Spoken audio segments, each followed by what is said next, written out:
I'd come to this project with many of the same assumptions that you have concerning the Jersey Devil murders and the guilt of Jim Seward. His characterization as a troubled young man responsible for a spree of horrific, ritualistic homicides in the Pine Barrens. The question in my mind was why? Why would a man commit such crimes? After reviewing hours of archived footage generated by Stephen Avcast and Locus Wheeler, the hosts of Fact or Fiction, I've been forced to change my perspective. The question now for me is what? What really happened that night? And is Jim Seward truly responsible?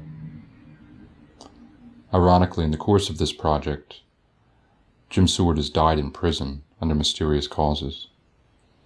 His death will forever shroud the reconciliation of this case.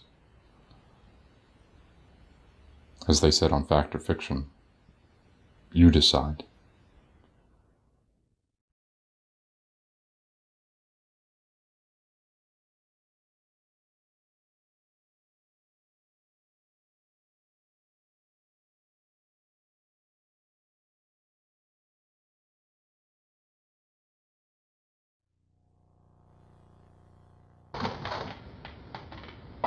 "911, what is your emergency?"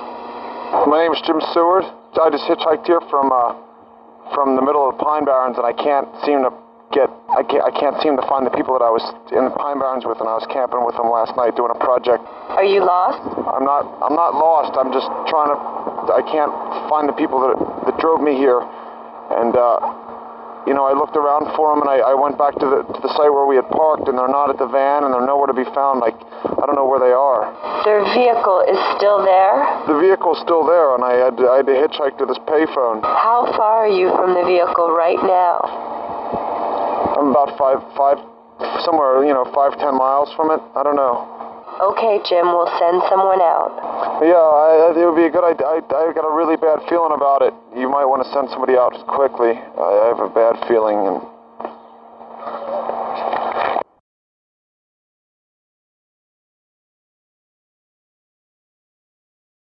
WBRK time, it is 5 o'clock. It's time for that afternoon drive that you love so much. Hey, guess who made the missing reports? It's those hosts from Fact or Fiction. Missing? Ha! Bob, you know those guys are going to be showing up sometime the next day saying, "Surprise, did you miss us?" Let's go to the phones and we'll ask you, do you miss them?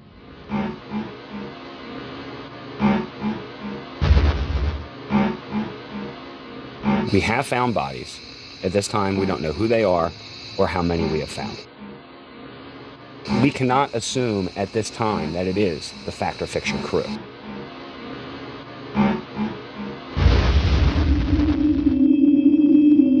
At this time, we have arrested Jim Seward for the murders of Ryan Clacken and Locus Wheeler. Behind me is the house where Jim Seward resided until his arrest nearly 7 months ago. Inside, amongst his dirty laundry, blood evidence was found linking him to the grisly Fact or Fiction murders. Today, Jim's own life hangs in the balance as jurors decide his fate.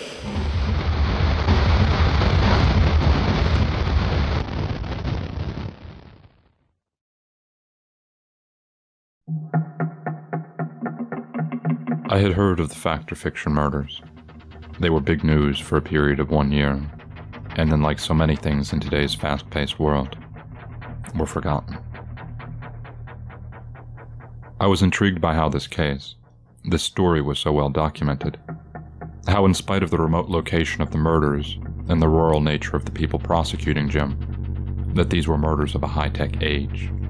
I was intrigued by the fact that the 4 individuals were indeed children of a digital age. Mostly, though, I wondered why the man named Jim Seward would commit such horrendous acts of violence.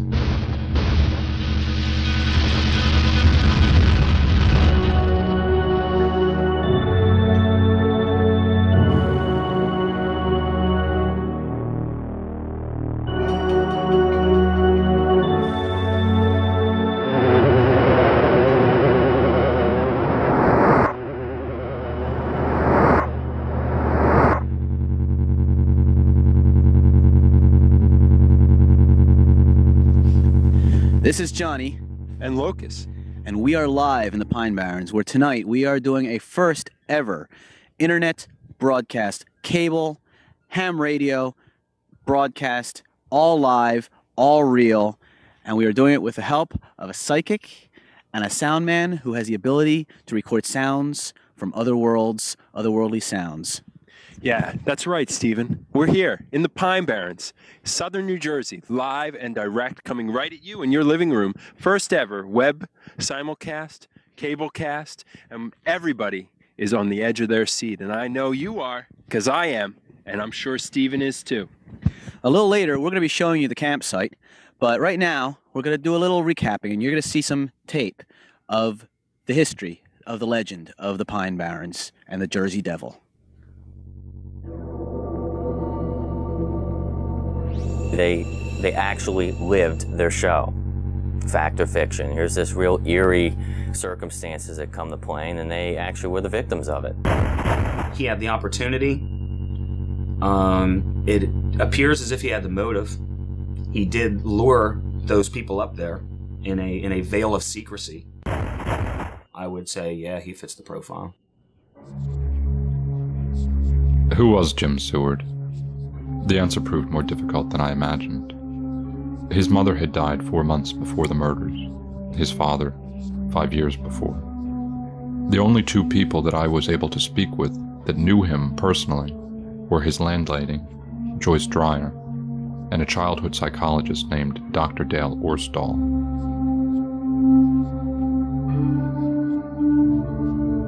I was sort of a father figure to him, I feel. Sort of a surrogate father, if you will. He didn't talk a whole lot about his family life, but one of the things I know is that his father left them when he was very young, ran off with another woman. He had few friends, if any. He was very reclusive. I remember him being quite a loner. He seemed to stay in his room quite a bit when he wasn't at work. And the computer seemed to be a highlight in his life. With the advent of the internet, of course, he got into that years after I was seeing him. It wasn't even available, I don't think, at the time. It opened up a whole new world for a guy like Jim. Often he would be on the internet with people, and as we know, the horrible situation that has come up because of the internet fiasco with him being blamed for these murders. The internet was the first of two interests that would attach him to the Fact or Fiction television show. The second interest was a bit more obscure. Jim had this fascination for magic. I mean, a true fascination. I mean, he, like I told you, he was very reclusive, so I believe he must have spent countless hours in his room alone working on tricks. And he used to come in and start the sessions, and he had to show me a new trick, and often was a simple card trick. But very quickly, he built skills and became very proficient at magic. The internet and magic, both interests generally considered harmless. Both interests that could have a sinister edge to them. Either way, it was a combination that virtually sealed his fate in meeting Stephen Avcast and Locus Wheeler, the hosts of Fact or Fiction.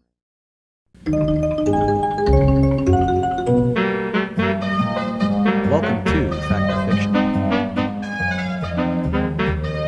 Welcome to Fact or Fiction. Yes, we are rolling. We are on. We are ready to go. Locus, you joker, you knew it all along that we were on, didn't you?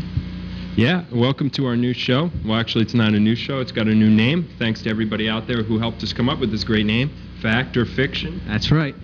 Fact or Fiction was one of those fluke successes that no television producer would ever predict. Short on production value, talent, and execution, it maintained a following of youth, probably more amused by its kitsch value than anything else. Stephen Avcast, the creator of Fact or Fiction, is remembered. Stephen, I always got bad vibes about Stephen. He always came in here with this, attitude that, he always doing is making a little cable show. I mean, there's nobody ever goes anywhere with this stuff, but he had this idea. He was destined for stardom, and he was going to be rich, millions of dollars, and he basically had that big, director like stereotype that you think of, you think of the big Hollywood directors, and I mean, he really just had to put it in perspective. Steven's longtime friend, Locus Wheeler, was the co-host of the show. Their pairing was like oil and water. Locus, I think. He and Steven would have problems getting along sometimes, but I think Locus just really, I mean, he knew what he was doing. I mean, with this, he knew it was just a little cable show, and I think he was just in it for the fun. Somehow Steven, a misguided egomaniac, and Locus, a sardonic slacker, managed to keep turning out shows for the better part of 1995. The ideas were slim. However, they did latch onto one idea that intrigued many. We're also doing something new. We are on IRC tonight, and we have joined IRC's the word. in the house. And, yeah, you can say that. I'm saying it's swinging. Well, I have to say, one idea they come up with, it was actually, well, at first it was pretty cool, but it got to be pretty freaky, too. They came up with this idea. Now, most TV shows will have, like, call-ins where people call on the phone and talk. Well, they tied this into the internet through IRC chat, except so people could, like, ask questions on the show. But they rigged up some sort of text-to-speech converter, so like whatever they typed in was actually said on the show like it was a voice. It was this idea that provided the impetus for what would ironically give Steven the fame he so craved. By the fall of 1995, the one-joke television show was losing popularity. By November, the show was about to self-destruct. Everybody had this sense. Once again, Steven, in his delinquency and procrastination, has made it so we are too late to find the Snow Angel. At this desperate time, Steven turned to viewer suggestions, one of which would take hold in his mind. It provided the seedling with which Steven hoped to rebuild the show's popularity. We had a call, we had an IRC come in, and it's a real eerie voice. I mean, it drove me nuts. I almost couldn't stand this after a while because just hearing this voice like, "Hello, why don't you do a piece on? Why don't you do a show about the Jersey Devil?" Steven's idea was to do a first-ever live broadcast of fact or fiction. It would be broadcast simultaneously to cable television and the internet. The promotions began immediately, and with ratings dropping at an ever-increasing speed, the concept was implemented immediately. This Jersey Devil cablecast, I mean, I for one, I knew it wasn't going to work. I mean, these guys couldn't even make a halfway decent TV show. I mean, now suddenly they want to jump into doing, big time live, from the Pine Barrens and have radio and internet and this and that. And, I knew it was going to be a fiasco. I didn't really think it was going to end up like it did, but I knew it wasn't going to look pretty. Since the show was going to air from a remote location, Steven hastily looked for people who might be able to help. A former employer of his, Sam Woods, was approached.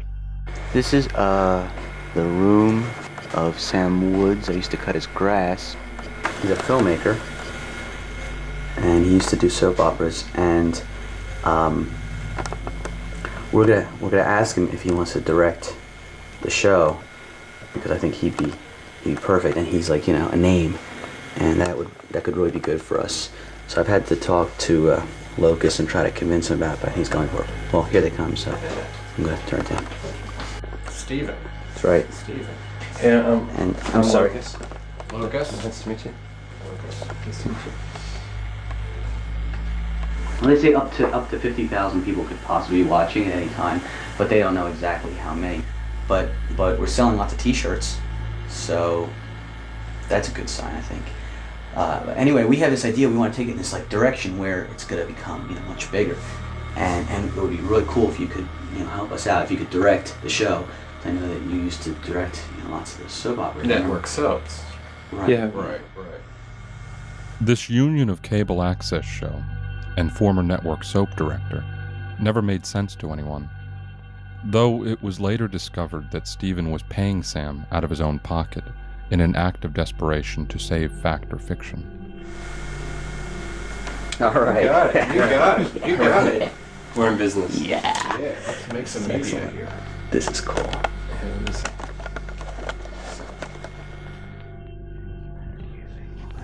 Sam Woods, a once successful television soap director, became one of the people I would question about these events.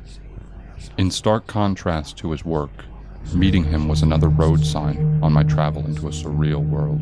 Well, this devil hunt thing never appealed to me. We're getting into a pretty flaky area there, you know. I think the kids were asking for it with that one. Not the kind of work I do, you know what I mean? Not what I do. For the internet end, Jay McDowell was enlisted. They came to me with a seedling idea. They said, you know, we want to use some of this technology we've been using for teleconferencing, for the video conferencing, and we want to turn this into a broadcast thing. They'd heard some talk about it, and they'd seen some sites that were trying to do some stuff like that, so they wanted something like that. They wanted to do it a live thing rather than, like, you know, streaming canned video. They wanted to actually broadcast and compress it all live. So they basically just came to me with that seedling of an idea, and I had to figure out you know, all the technical aspects of how to make it happen, make it real, and what, you know, kind of the packaging for it, what it was really going to be in the final product. Stephen and Locust decided that they needed additional help at the actual location.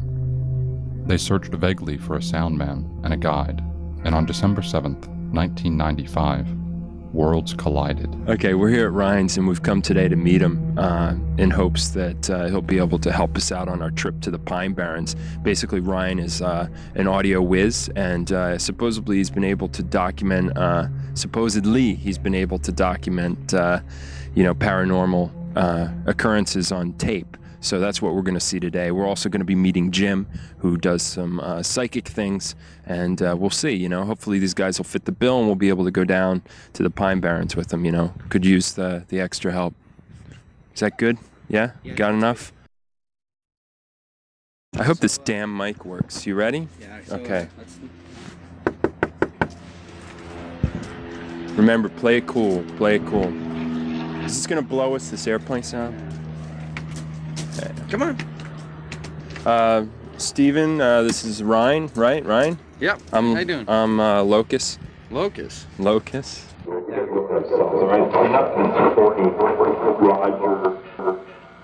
I'll just turn it off. So you just taped us?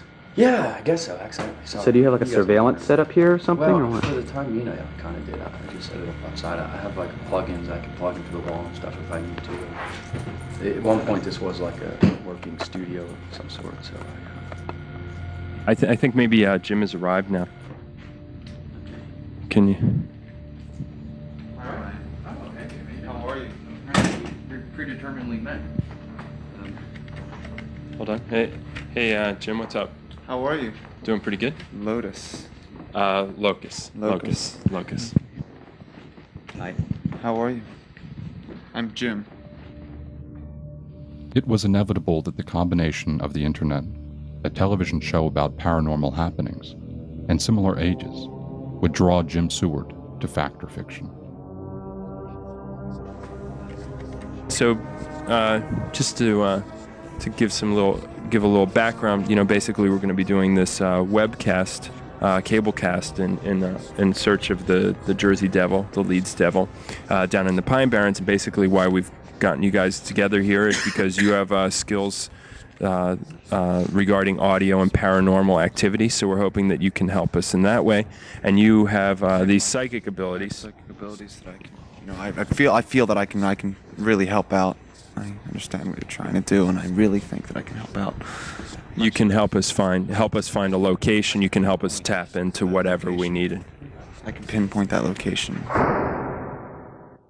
Jim came to me one day and told me how excited he was that he had met these people over the internet. It was some show, Fact or Fiction, and he was to be their guide in the Pine Barrens. And what really amazed me, I just didn't think he knew or had any knowledge of the Pine Barrens to be able to even be a guide. But he seemed so excited about it. Is this good? Yeah. Do you want to hold them up, or do you want me to just call them? just like this. I'm not gonna touch it. You can't touch it. Okay. 6 spade. 7 spade. 4 spade. 5 spade. 8 club. 8 diamond.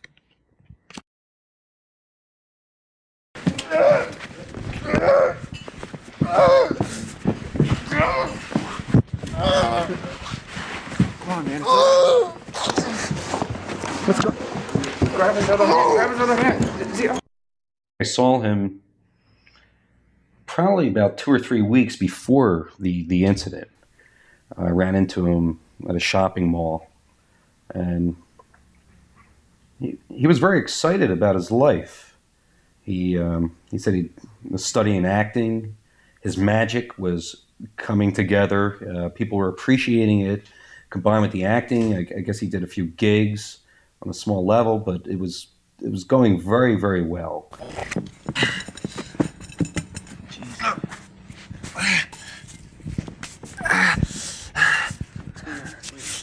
Give him more action. There's something on his arm. Something on his arm. Let's see. Jesus. Jesus Christ. 1, 3, 9, 5. What does this mean? What does this mean, Jimmy? Do you know what this means? No. Are you Yeah, you got it. Back off. You recording this? Yeah. Was Jim psychic? It was not likely. The card demonstration and the supposed psychic fit in which numbers appeared on his arm were nothing more than simple tricks, known to any amateur magician. To Stephen and Locus, Ryan Clacken and Jim Seward were perfect for fact or fiction. Youthful, eager, and strange.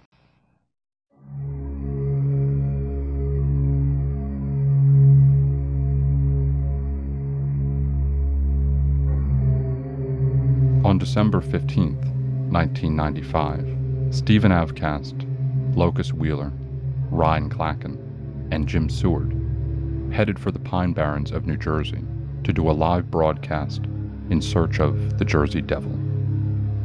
Jim Seward would be the only one to return. 911, what is your emergency? My name is Jim Seward. I just hitchhiked here from the middle of the Pine Barrens, and I can't seem to find the people that I was in the Pine Barrens with, and I was camping with them last night doing a project. Are you lost? I'm not lost. I'm just I can't find the people that drove me here, and I looked around for them, and I went back to the site where we had parked, and they're not at the van, and they're nowhere to be found. Like, I don't know where they are. Their vehicle is still there? The vehicle's still there, and I had to hitchhike to this payphone. How far are you from the vehicle right now? I'm about 5-10 miles from it. I don't know. Okay, Jim, we'll send someone out. After Mr. Seward made the call, we went to the area that he specified and did a preliminary look around under a missing persons investigation. I mean, I just figured that was one of their little stints to do, just to try to get that extra, that extra sensationalism. So, I mean, I didn't think anything of it at first. I kind of expected them to try something like that. We have a 187. Repeat, we have a 187. This isn't a missing persons report anymore. 912. We're clear. Do you need emergency support? 1012. No, this guy is definitely DOA. One body we found approximately 2.5 miles from the campsite. The other body we found approximately 3 miles from the campsite. The body of Stephen Avcast was never found. Large amounts of blood in the snow and a hat were all that remained of this third victim. In any murder investigation, anybody associated with the victims is a suspect. Our job is to eliminate suspects based on the evidence that we sift through and that we gather. And as we sifted through and gathered this evidence, there was only one suspect left at the end, and that was Mr. Jim Seward. Who led everybody to the site? I did. You did. Did anybody else know where you were going to set up in camp? Well, I was asked to find a place for us to camp, and I thought that I was doing a good job at it, and Ryan continued to provoke me and then to give me a hard time about my ability to locate the place that we would camp. And ultimately it led to an argument, and I ran away from the group. Did you hit him first? I don't know. I think I might have pushed him. Sometimes I can't remember if I did what I ran away from the group, and I found the spot that I thought would be good to locate the Jersey Devil. After we got the permission from the state of Pennsylvania to search Mr. Seward's residence, we went to his residence, and we did conduct a search for anything that we felt would help us in this case. And we did find the garments that Mr. Seward was wearing that night with the blood of the 3 victims on it. Interestingly, the garments that Mr. Seward was wearing were merely lying right on his bedroom floor, along with the other dirty laundry that was there. Even as Jim was arrested, the evidence continued to mount against him. We could tell that the nature of the blows with the weapons that were used were consistent with the size and build of the accused. In this case, it was very clear that the attacker was using both hands with 2 weapons and was ambidextrous, and the suspect in this case is ambidextrous, which is quite rare. He was the only survivor in a place where nobody else was. You know, it doesn't look that good for him. Ladies and gentlemen of the jury, we will show that on December 15, 1995, Jim Seward maliciously and with premeditation killed Ryan Clacken and Locus Wheeler. We will show without doubt how he planned this well in advance of that day. We will show with video shot by the deceased that Jim Seward was and is a devious and cunning person, using the guise of psychic to perpetrate these horrible acts. The proceedings that summer turned out to be one of the greatest spectacles of Baroque County history. The trial attracted a strange assemblage of cult followers, ritual homicide fanatics, and others seeking to satisfy their morbid curiosities. Eventually, it became a matter of trying to keep the tabloid press at bay, an effort which was not entirely successful. When the court case came up, it was, the media frenzy was, hysterical. I felt like they were, somebody was watching me like every minute when they were like just talking to everybody that had the slightest thing to do with the show. Who knows, they probably even talked to every single viewer that said they watched the show. But, just reporters day in and day out, and police here, just taking everything they could. Anything, it was every videotape, every prop, and, it was ridiculous. I don't know what they were looking for. All they were getting was a bunch of bad television. In an election year, what the prosecution was looking for was an open and shut case. And in the state of New Jersey versus Jim Seward, they found it. Not content to leave any stone unturned, they decided to utilize the very video that Stephen Avcast and Locus Wheeler had shot. The man, who would later by the press come to be known as the Killer Cutter, was hired to go through this video and put together an incriminating image of Jim Seward. The prosecution contacted me in early January 1996. They had a pretty good case against him, it seemed to me, from what I saw. They had blood evidence. They'd found the blood, and this was the only guy there. And he was the only one that knew where it was. But they really wanted to clinch this case. They really wanted to get him. They didn't want there to be any question that he had done it. So they came to me with all this videotape, like 15 hours of videotape. And this was video that these guys who did this cable show had shot, on location. I'd never really edited anything like, I'd never seen anything like this before. This was like video from the crime scene. And normally, I've got, hours and hours of people, talking heads, like, in some room somewhere, like, badly shot. This was badly shot, but at least it was out in the woods, it was different. The prosecution's video was intended to show facts. Perhaps not inadvertently. It also created an intimacy with the murdered three that the defense was unhappy with. Right, and we're stopping to get some gasoline. They protested it, deeming it an unfair swaying towards a guilty verdict. This was not enough reason for the video to be struck down, and so it was used.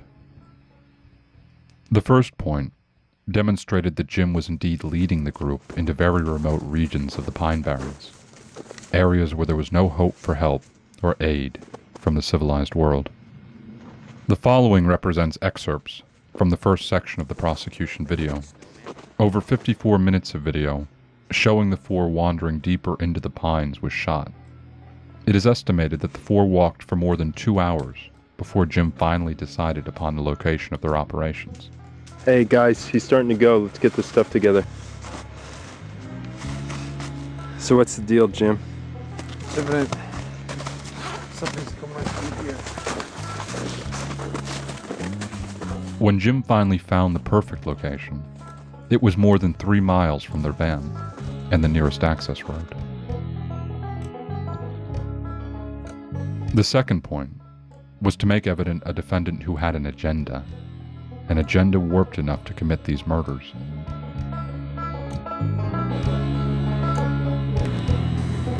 I've been contacting the supernatural world for the last week and last couple days, and I've been in contact getting my spiritual self together for this journey we've put ourselves out on, and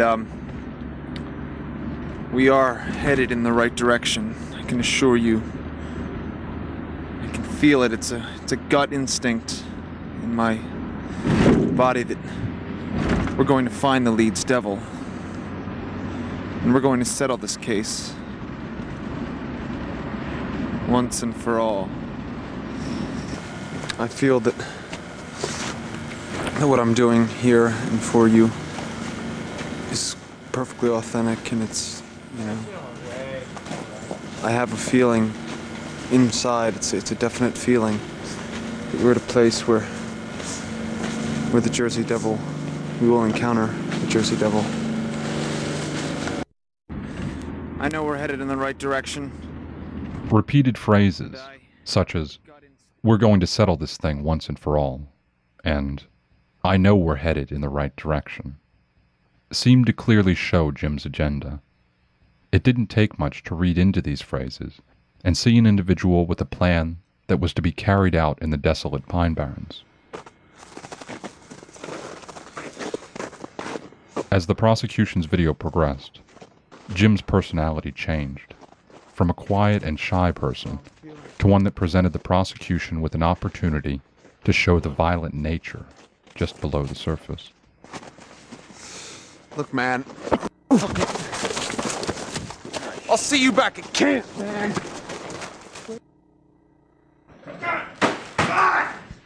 I don't know what Jim's doing.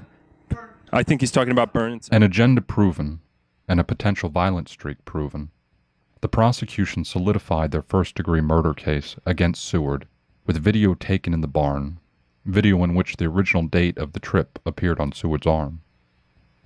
The defense attempted to have this also struck from the records, claiming the video of Seward to be that of a character he was playing. The prosecution countered by agreeing fully with this assessment of Seward and the events in the barn, events that had taken place a full 2 weeks before the trip, the best argument for premeditated murder.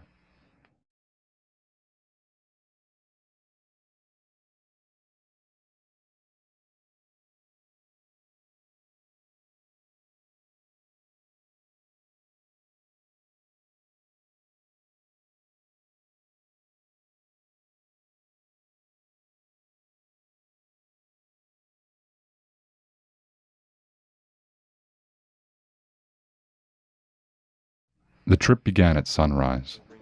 Stephen ran a video camera much of the time, documenting what should have been amusing but banal preparation. Okay. You want to... Oh. Okay, Locust, yo, you want to do like a blurb about, Yeah, I'll do it. Mobius! He's right over here. Yeah, but I'm getting like the backlight's killing your face. I think. What do you mean the backlight's killing my face? Why don't you adjust it? What do you mean you can't? Okay, you ready? Yeah, go. Okay, here we're at Ryan's barn. We're getting. Okay. Here. Come on, I'm trying to get at this on camera.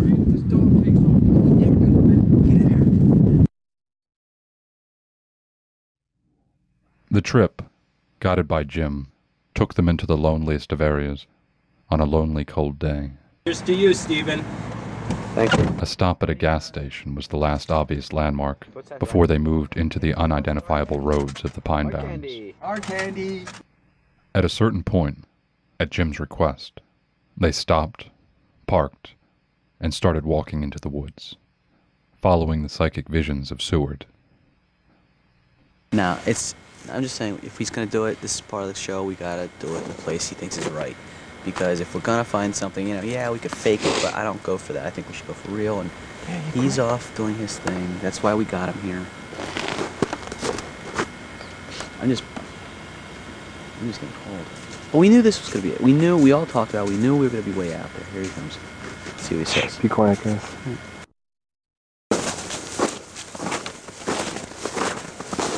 Get this guy. Psychics are us. I think this is a pretty good idea, us waiting around and then him finding the spot, and then taking the stuff over to it, Yeah, we still gotta go back to the car and get stuff, man. See, I don't even think he knows that. Was he volunteering to do that? I don't think so. Yeah, well, I know he's not carrying too much, but you know what he said about that. It's a vibe thing. Tensions increase as they work further into the Forsaken Pines. And then, a key point in the prosecution video arrives. Okay. Jim, are you a psychic or a psycho? Look, man. I'll see you back at camp, man. Approximately 1 hour later, judging from the sun, a camp is being built. Discussions are already being had about Seward. Seward is not helping. He is keeping to himself. For the next 2 hours, the video of the group is a collection of promotions for future cable shows, the camera frequently left on between takes. This is Locust reporting from the Pine Barrens, and I'm with Ryan, our sound man. Gee, Ryan, I'm pretty parched. I sure am too. Wow, is that mulberry natural spring water? Yes, from Mueller's. Wow. How about, I wish I could have a sparkling glass of that. Boy, I'm telling you, and in a gallon jar. Jug. The mood is good. Let's do that again. Jim does not join them, instead staying in the tent on IRC. I don't really feel like I'm being taken very seriously, by really any of you. Well, I'm taking you seriously. We set up here, I mean, I'm doing what I do, and I don't appreciate being laughed at. Well, it's just a stress thing, Look, we're gonna be going on in a bit. You gonna come out for the broadcast or what?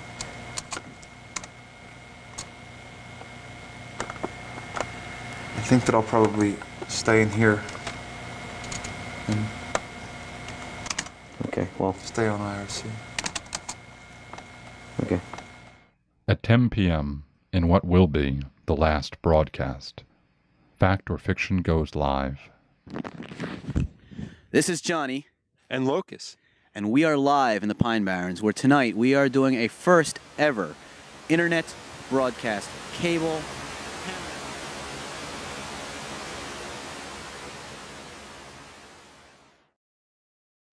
Jim has been on IRC for 2 hours and 30 minutes. A surveillance camera records the camp to VHS tape. It runs for 2 hours before shutting off. At 1 a.m., the last tape in the series of 22 tapes, shot by Locust Wheeler and Ryan Clacken, reaches its end. Maybe this is a way for him to try to scare us or something. Man, this thing's still on. What the hell's going on here? Oh, I must have left it on. We should change tapes. Did you change tapes? Here, I'm going to change tapes in this. There is no indication that this is done. No other footage exists.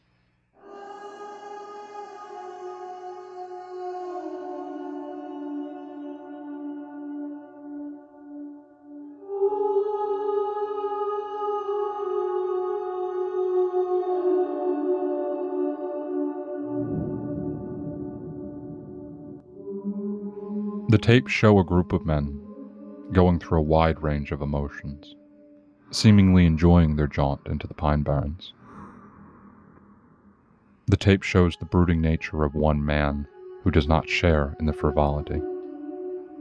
The tapes do make clear the maladjusted nature of Jim Seward. Though Seward maintained his innocence, the facts were indisputable. 4 people went into the Pine Barrens. Only Jim returned. Blood of all 3 was found on Jim's shirt. His pushing rind showed a potential violent streak. The angle and depth of the cuts and lacerations matched somebody of his height and weight, and more importantly, ambidextrous nature. The number, which closely matched the date of the murders appearing through ashes on his arm, was deemed to be a good case for premeditated murder. The tape showing the 4 walking further and further into the woods virtually guaranteed a seclusion from civilization that would make the killing easier. The defense's one victory was getting the 3rd charge of murder, the murder of Stephen Avcast, dropped. Though a body is not necessarily needed to prove a murder, the prosecution had more than enough evidence with the 2 bodies that were found. On July 16, 1996, Jim Seward was found guilty on 2 counts of first-degree murder. He was sentenced to 2 life terms, to be served consecutively. Went out last night for to take a little ride. Met little Sadie and I shot her down. Back home, crawled in the bed with the 44 pistol under my head. I think the whole trial, I think, was a kangaroo court of sorts. A pig circus. I mean, the police obviously didn't do their homework. They're not investigating to the best of their ability because there has to be there has to be some evidence indicating somebody else or something else.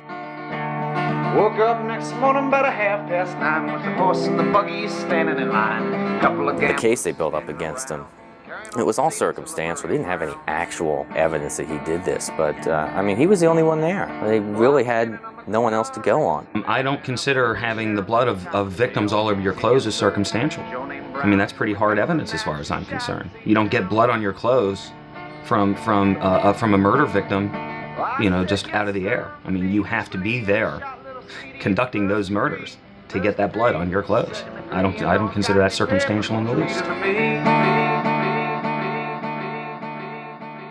No, I can't explain that.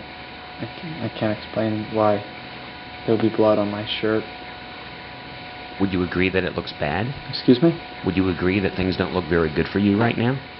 I don't. The way that you're telling me, it doesn't look that good for me, but I can't understand where this evidence came from. The evidence of blood on Jim's shirt was a strong point for the prosecution. DNA tests showed indisputably that it was the blood of the 3 that had gone into the woods with Seward.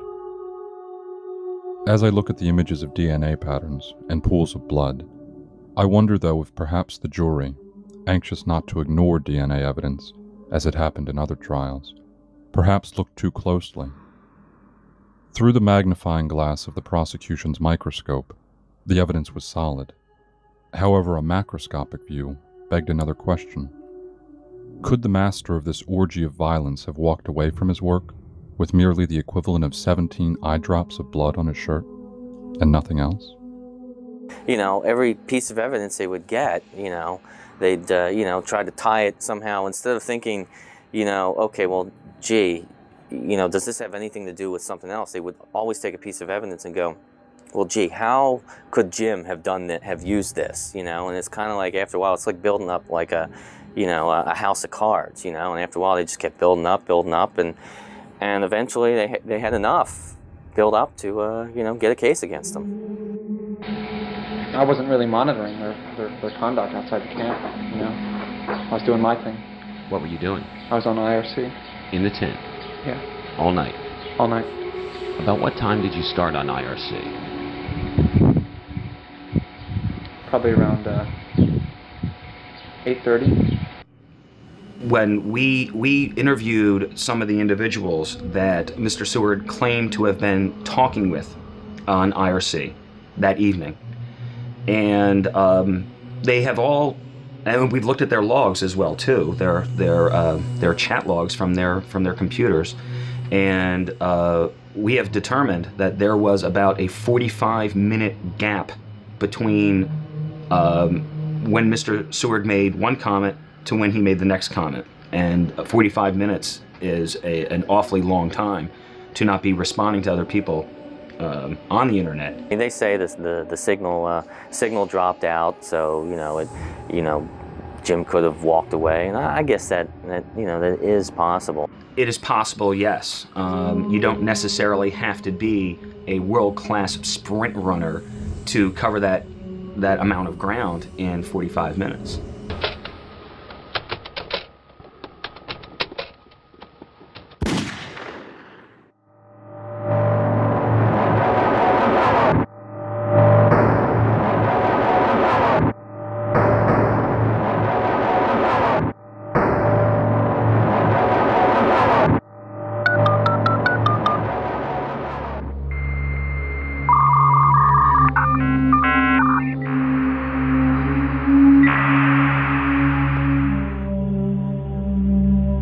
In a way, I have to raise doubts of just one guy doing all that to these bodies.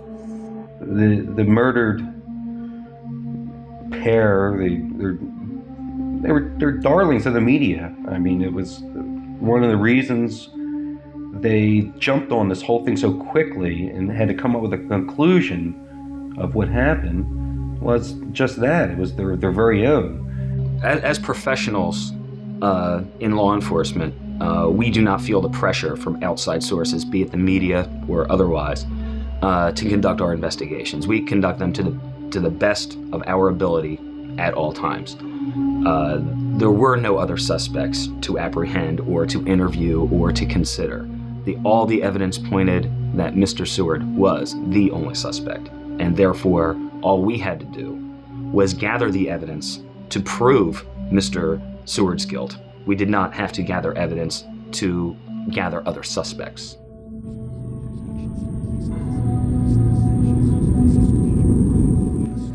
On January 2nd, 1997, an event occurred that forced me to rethink the making of this documentary.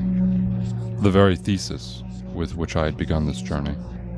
Jim Seward was found dead in his jail cell of undetermined causes. On January 3rd, a package arrived at my door, which I think in no way was coincidental with the death of Jim Seward.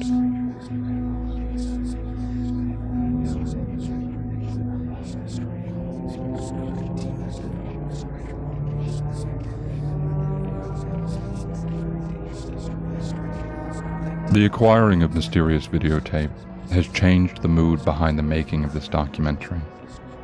Gone is the attempt at pure objectivity with which we started. Now we question, who gave us this tape? And more importantly, what, if any, information does it hold that was never brought up in the trial? Going to the authorities with this new tape is pondered, but rejected. To them, the case is closed, and with Jim's death, appeals are a moot point. Nothing is ruled out. The tape could be a hoax. I am conscious of one thing, though. My search for the truth behind the fact or fiction murders has in some way become part of the story. There was this discussion on the last tape that, that they were going to change tapes. But, whether that ever happened or not, I mean, I don't know. I mean, I didn't see any other tapes, and from what I saw, the camera it was pretty damaged. So if there was any tape in there, I don't know. I mean, I doubt that it ever could be played.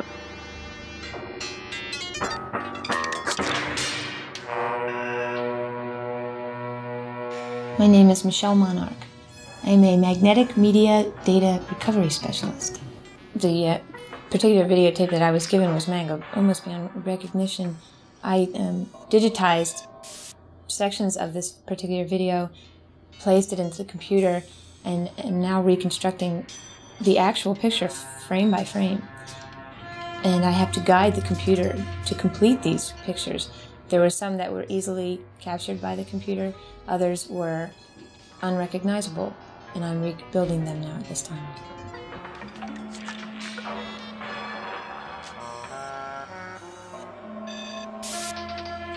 As the tape is reassembled by Shelley, it becomes apparent that some sections are rather viewable.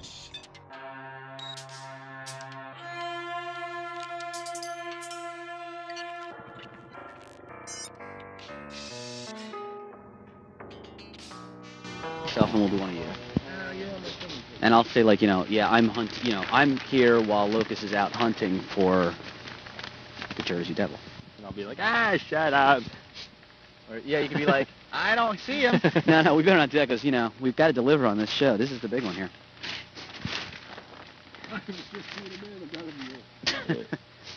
Okay, are we ready there, Ron?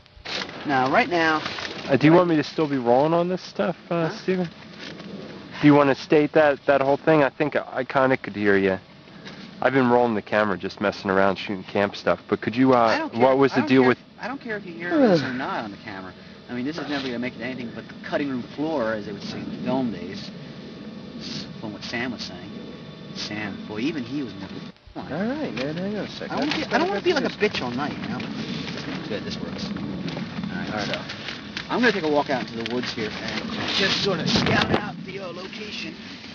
I also got to kind of go to the bathroom, but do some... Yeah, I'll do the sound. Get on the trumpet, do the sound, because, I mean, you only have that one... We're experiencing Newark's like doing its thing here. Yeah, I know, but, the airplanes from Newark are all... But we got a little bit... I mean, we got that one machine going, but I want to see that one reel going. Okay. I want to see you on that trumpet. I want to see you working for, the reason that you're out here. And Locus, come on, man. IR-144XX awaits you. Do some work, man. Sure, Steven. Anything you say, big guy. Yeah. Coming right at you. All right, I'm gonna get going here. I'll be back in about 3 minutes. Okay, man. Okay. I'll be on that before we get back.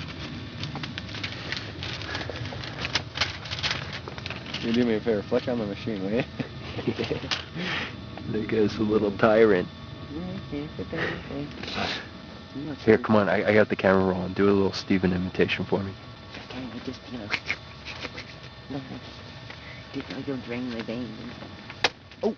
Here, Steven being such a... What are you trying to say? Oh, no, I'm talking about Steven being a pussy. I'm not talking about Jim being a pussy. Jim's one psycho motherfucker. Scary.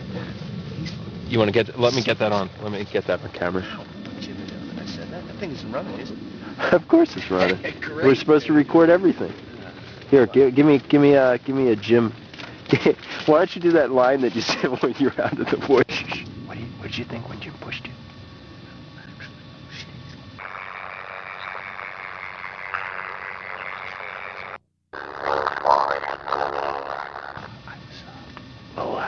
I was a little bit, I don't know, it was weird. It was kind of fucking freaked me out, man. I didn't really expect him to be violent. I thought he was like, see, that's what I don't get, man. He's like totally like, I thought he was like a one of those guys, like, those peace fucking meditation dudes or something, man. I didn't think they did that. Following these recorded moments, a large portion of the tape is smashed. It is a section that Shelley will attempt to restore. The next section, that is immediately viewable, happens somewhere in the middle of the tape.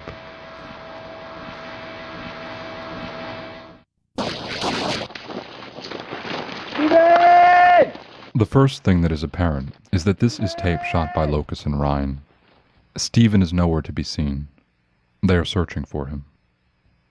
On her third day of restoration, Shelley makes another discovery. The anonymous tape is not from one, but 2 cameras. Both Ryan and Locus took cameras into the forest. Wait, hold on a sec. Let me get the light up here. This is fact or fiction.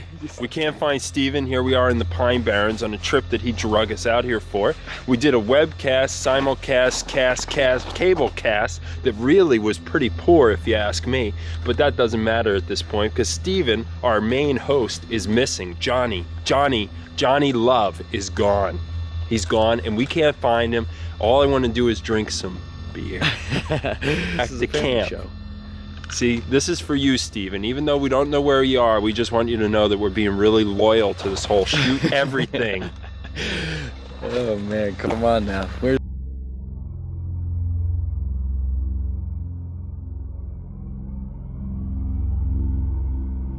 In the 6th day of her work, Shelley puts together a stunning piece of tape. It is a moment in time that proves so much.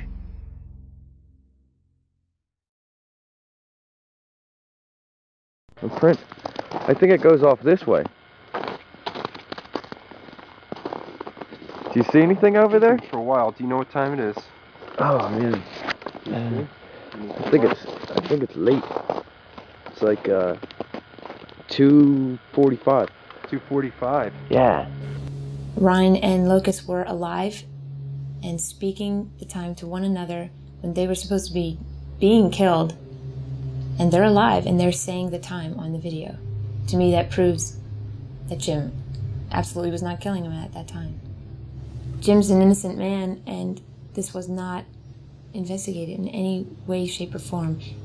It was overlooked. So many details were overlooked. Also, if he's an innocent man, there's a killer on the loose. Shelley's work slowly gives voices to the dead, ghosts caught on video.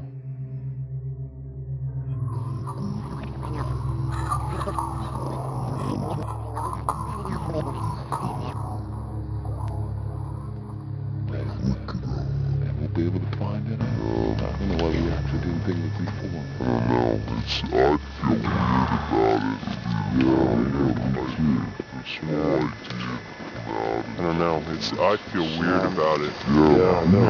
I feel weird about it. This whole idea. Yeah, didn't you try to stop him? What's up with that? Did you try to stop him? What's up with that? What happened? Why was he getting so weird? Why was he getting so weird like that? Why? I just can't really get along with him. The processing of the tape is quickly becoming more difficult for Shelley.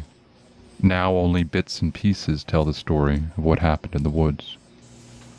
On February 5th, Shelley presents a section of videotape that is nothing short of horrifying. It intensifies the question of who the killer is.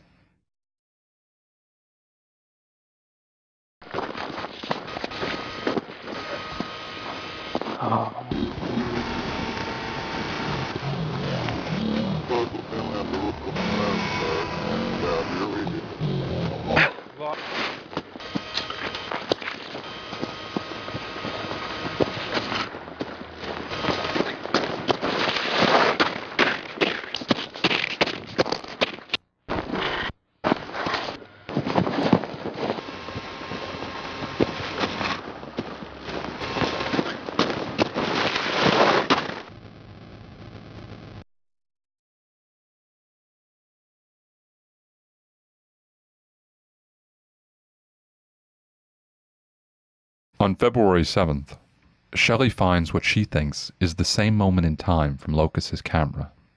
It cannot, however, be viewed. She remains hopeful as she begins the process of trying to reconstruct a lost video. The computer needs me to direct it. It doesn't know how to reconstruct a circle. Maybe it'll have an opening at the side, and I have to teach it to continue the circle. I'm a guiding factor. While Shelley begins the process of attempting to restore video, I will attempt to find a truth within the film I have already shot. You know, in sitting there waiting for these video edits to render, I did wonder about certain aspects of the case, like, sometimes I wonder, am I doing the right thing? Is this, did this guy do it? I mean, it seemed to me from what I saw that, it was pretty likely that he did it. I mean, he had the blood evidence and stuff like that. But then there was the one guy that they never found his body. Now, you know, what happened to him? I mean, could he have done it? I don't know.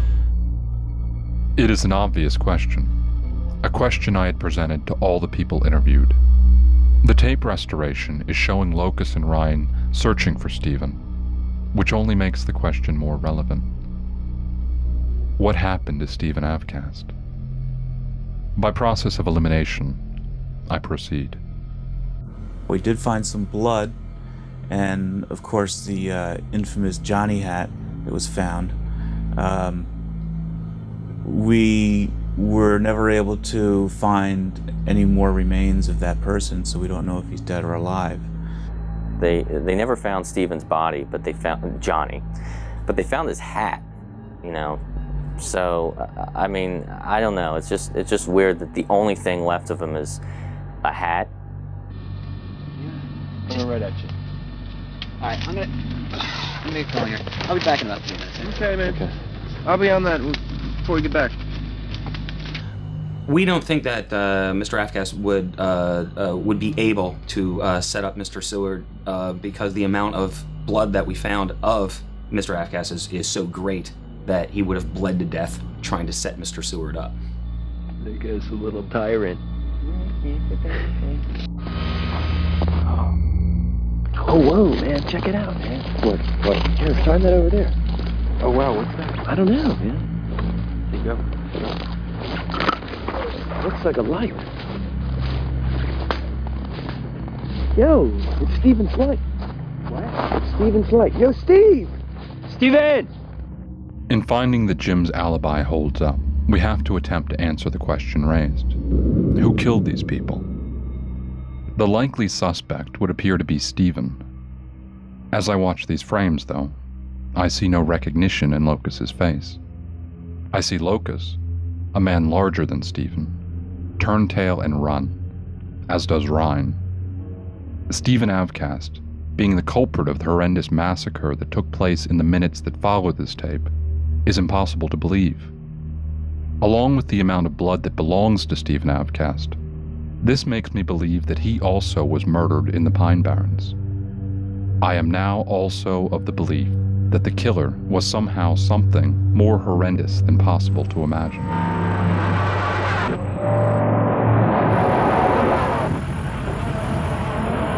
What could have killed 3 healthy men? What would have left no footprints? What would have torn the men into 47 pieces, leaving no evidence of a struggle? We could tell by what was left of the infliction of the wound that it was a serrated type weapon. That much we know. There were no knife fragments or any evidence of the actual weapon used other than the cuts themselves.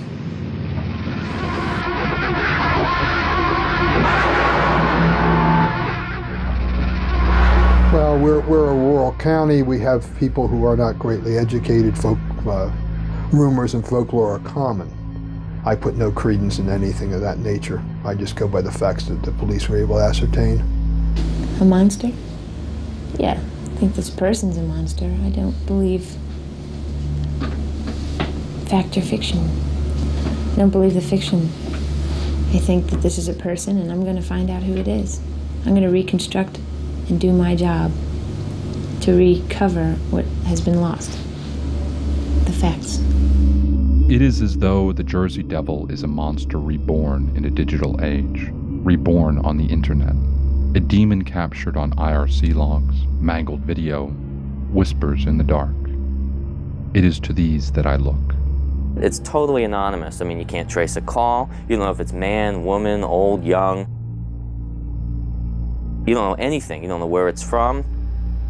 I mean, in one way, I don't know why the cops didn't try to do anything, and try to figure out, well, who made that idea? Who came up with that suggestion? Why don't you do a show about the Jersey Devil? We have this show, Fact or Fiction. It's a paranormal variety show. We have guests come on, that kind of thing. Well, things have kind of been a little slow over at the station, so we thought what we would do is we'd we'd make a little excursion. There was a suggestion via IRC. There was a suggestion via IRC to and also from to that the mailbag. Yeah. That guy D something, whatever his name was. Well, you know, one thing about IRC that's really hard is that, you know, it really is hard to trace it because, I mean, it's not like you know, like the phone number they're calling from. I mean, this could have happened. Could have been like Shanghai where they were writing this message from. I mean, you just don't know. That's part of the beauty and part of the evil of it.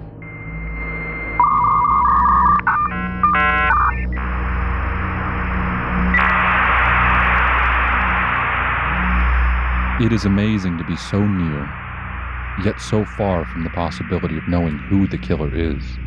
D something. Over at the station, so we thought what we would do is we'd make a little excursion. There was a suggestion via IRC and also from to that the mailbag. Yeah. That guy D something, whatever his name was. I mean, it's just not practical to keep logs of that stuff. I mean, I get so much email, so much, it would just clog up my system. I erased it as we went along. I mean, once a point got finished, I killed the email, got rid of it. It was like a to-do list. I check it off, I get rid of the stuff. So once things weren't pertinent anymore, I just got rid of them. So I don't have anything of it really. I mean, there were like a couple of emails that we had at the very end there, but there's nothing illuminating there.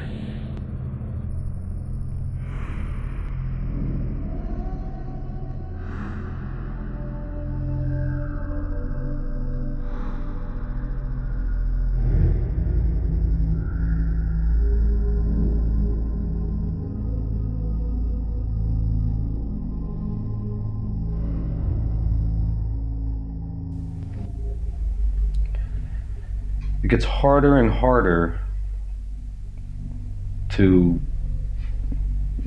stick with your original gut feeling.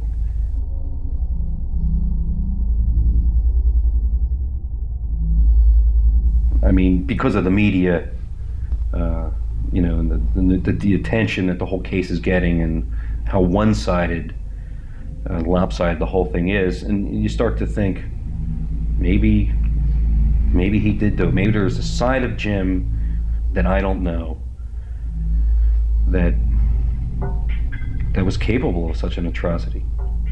As this journey nears its end, I begin to fully understand the essence of what this is about. The media upon which these events were recorded, the media that should have been able to provide a truth more pure than ever before, has somehow become the story. This has become more than a search for the truth behind the fact or fiction murders. It has become an indictment of truth and how it is viewed through the lens of the media. Pretty exciting moment here because the fact or fiction logo is on screen, which means one thing, that we are now actually getting our feed live to the cable company, the Access. Reality television, the news, the 60-second clip of truth have made even the strongest of doubters wonder. Are you a psychic or a psycho? Look, man. I'll see you back at camp, man. Man, why you gotta be so... What'd you say to him? What'd you say to him? Oh, man. He said... Wait, what do you mean he's gonna be where there's a camp? Psycho? Where the hell's the camp? This is the whole fucking thing. Where the hell is the camp? We can't lose him. Well, we're losing Well, him. go find him, man. Ryan. I'm not gonna go anywhere near him. What a fucking asshole, man. Just cut the damn camera already. I mean, what is the truth? The editing processes, it's like sifting that stuff out. Ultimately, I mean, not necessarily with these legal videos, but with a documentary film, I mean, ultimately it's what the filmmaker perceives as the truth. I mean, don't you think that's what you're trying to do, right? The mistakes that were discovered on this journey were stunning. Shoddy police work and a judgmental video presented the world with a person guilty before ever being tried. I know Jim is not guilty. I know that the truth is still at large, potentially closer than anyone can realize. It is as though the real killer planned a media event so amazingly cunning that it could be thought of as scripted, a kill ready for prime time, so to speak. Perhaps the demon we call the Jersey Devil did kill them in the Pine Barrens. But if so, the Jersey Devil is the electronic image, the sound, the communication to the masses, somehow twisted into a surrealist electronic world. I always asked the question last. Do you think Jim did it? And with the exception of authorities directly accountable to the answer, I have felt that the answer given has been, it doesn't matter. The truth is what time has made of this event. It has been good for business. Often murder is. So many involved have benefited from this event. The inevitable book deal is being replaced with a career in the business of image control, and most of the people interviewed are ready to embrace it. I guess a grim irony here is these post-its can attest to the fact that when we have some real dead bodies, then the sharks start circling. Strange that an incident like that would be a prelude to a new phase in my career. Well, what's interesting is after the court case was over with all the publicity and everything surrounding it, you know, I started getting phone calls for a couple job leads. I mean, you know, so in one way, this might have helped me out of here. How long will it take to process the entire tape? It's not my intention to process the whole tape. I don't need to do that. It could take hours, it could take days. I need to process a particular piece of this tape that could potentially reveal a killer. Shelley continues to extrapolate information from a frame, while I will reenact the events of December 15th, 1995. This is one of the stops that the guys have made on their way to the Pine Barrens. I know this because of the extensive documentary footage that they'd taken of this place. I don't know what good this will do. I think it's just to keep myself clear on what happened. You know, the order of events. Strangely, the weather's almost identical to the way it was that day.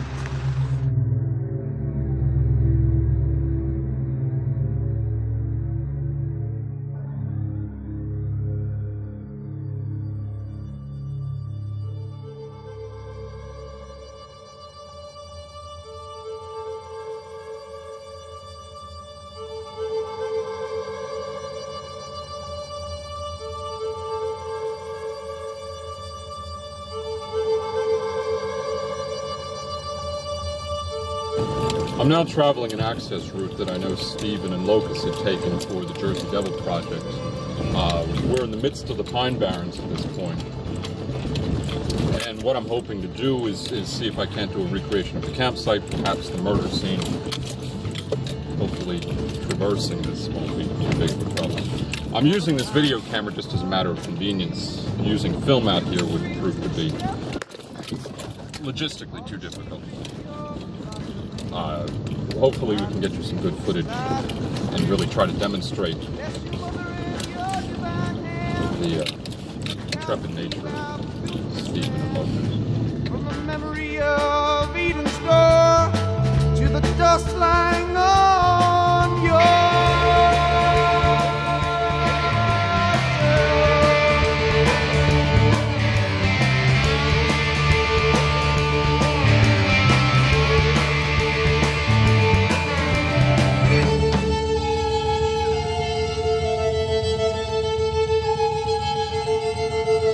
I feel with some more work that I will find the killer. I will see the face of the killer. All the pines in the forest came to hear the screams in the shepherd's name. All the sheep in your flock remain tied in stables, tied in stables. Bless you, mother, in your divine hand, in the castles you have built with sand. From the memory of Eden's door to the dust lying on your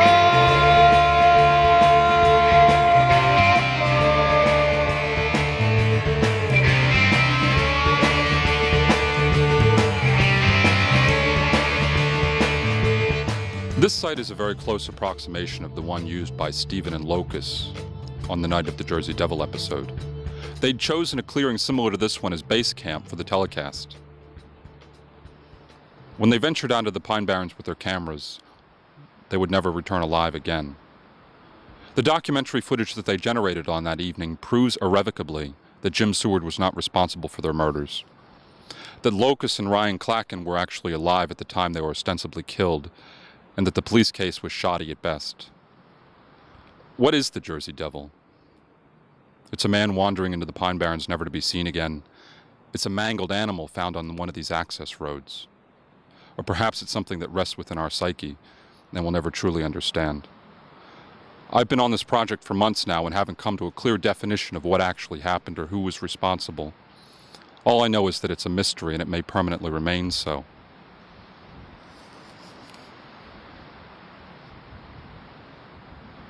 What is the Jersey Devil?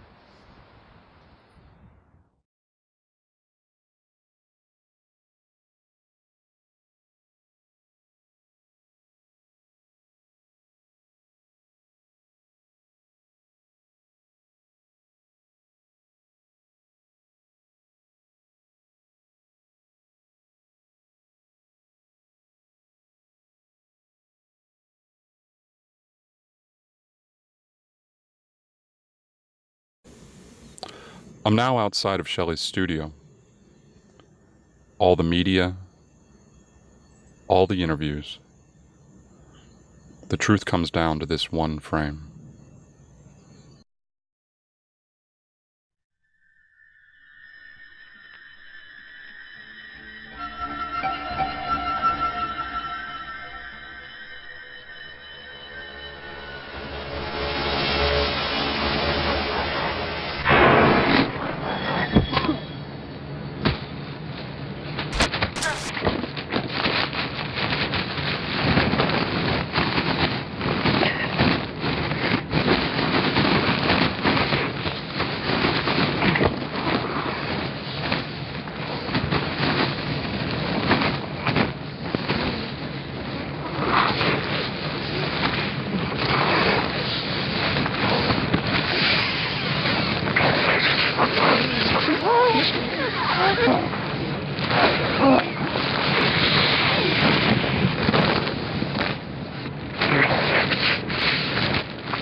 I've determined that this is no time to be distracted or set aside in the course of the events that I've set into motion.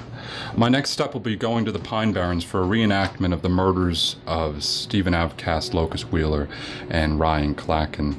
I'm as strong in my resolve as before in proving that Jim Seward was not responsible for these murders, that he had neither the intellect nor the logical capacity to carry them through. I think that the replayment of our events here will be quite compelling in the demonstration of Seward's innocence.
This site is a close approximation of the one chosen by Stephen Locus as the site of their fact-fiction Jersey Devil broadcast.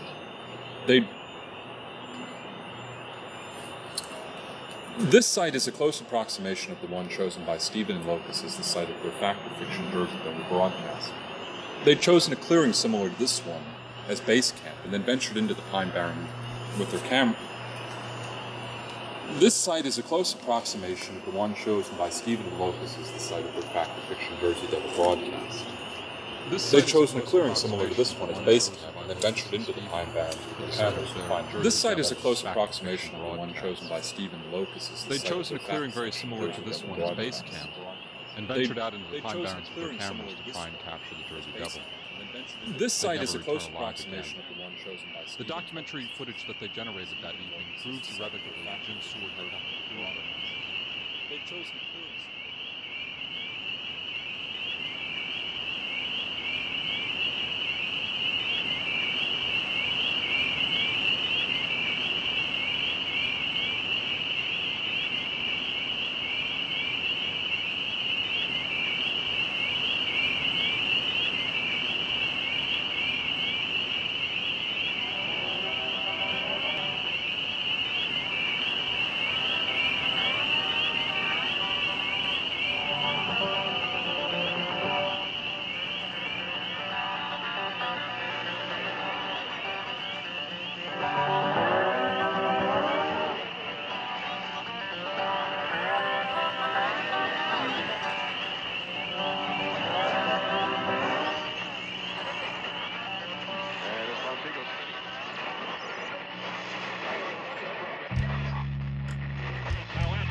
Plays it in.